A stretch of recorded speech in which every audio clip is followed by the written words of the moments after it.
Bonjour à tous, bienvenue sur la chaîne Juris Business, la chaîne qui vous simplifie le droit des affaires.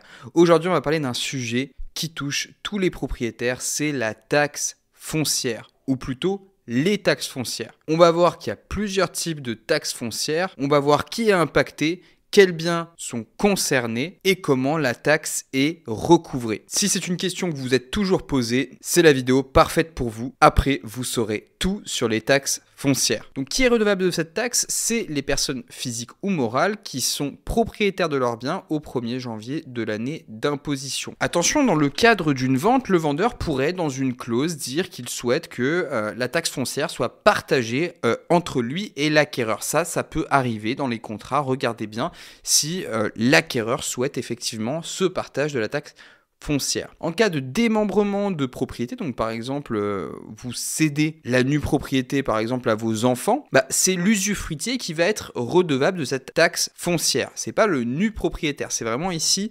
l'usufruit. Donc logiquement, en ce qui concerne cette taxe foncière, c'est pas le locataire qui va payer la taxe foncière, par exemple dans le cadre d'une location, c'est le propriétaire réel du bien immobilier qui va devoir s'acquitter de la taxe foncière. Ça, c'est très important de le savoir. Ensuite, quels sont les biens qui sont imposables? La taxe foncière sur les propriétés bâties, elle s'applique à toutes les propriétés qui sont bâties, qui sont situées en France. Qu'elles soient privées ou alors professionnelles, c'est-à-dire si vous avez acquis un local pour exercer une activité professionnelle, ce local sera aussi assujetti à cette taxe foncière sur les propriétés bâties. Il y a certains cas dans lesquels il y a des exonérations. On a des exonérations permanentes pour les bâtiments publics ou alors temporaires pour certaines entreprises, les entreprises de recherche. Donc c'est vraiment des entreprises particulières.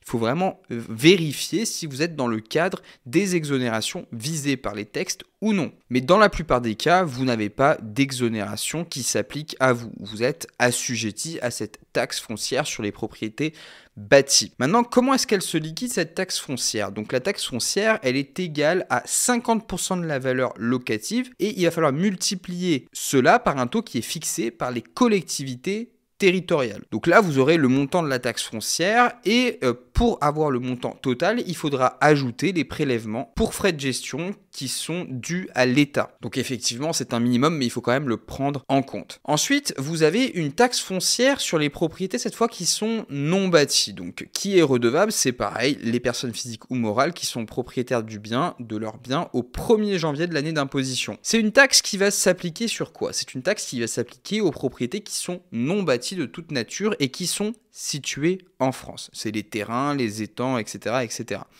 Bref, il y a, comme pour la taxe foncière sur les propriétés bâties, des exonérations. Ici, sont exonérées de manière permanente les propriétés publiques et de manière temporaire certains terrains, les terrains plantés ou reboisés. Ici, sur ces terrains, la taxe foncière est calculée légèrement différemment. Vous allez le voir, ici, taxe foncière est égale à 80% cette fois de la valeur locative multipliée par le taux qui est fixé par les communes, à quoi on ajoute ces fameux frais de gestion qui sont recouvrés par l'État. Donc ici, pour les propriétés non bâties, on va prendre en compte un pourcentage qui est plus élevé de la valeur locative. Comment sont recouvrées ces taxes? C'est très simple, elles sont recouvrées par voie de rôle. Qu'est-ce que ça veut dire? Ça veut dire qu'un avis d'imposition est adressé aux contribuables entre le 15 octobre et le 15 novembre de l'année d'imposition. Par exemple, si un particulier a un appartement dont la valeur locative cadastrale est de 2100 €, par exemple, que le taux de la taxe foncière est fixé à 24,20%, le taux de la taxe des ordures ménagères, par exemple, est à 7,30%, et on a des frais de fiscalité, disons, de 8%, si on fait le calcul qu'on a vu plus haut, hop, attendez, je remonte, tac, tac, tac.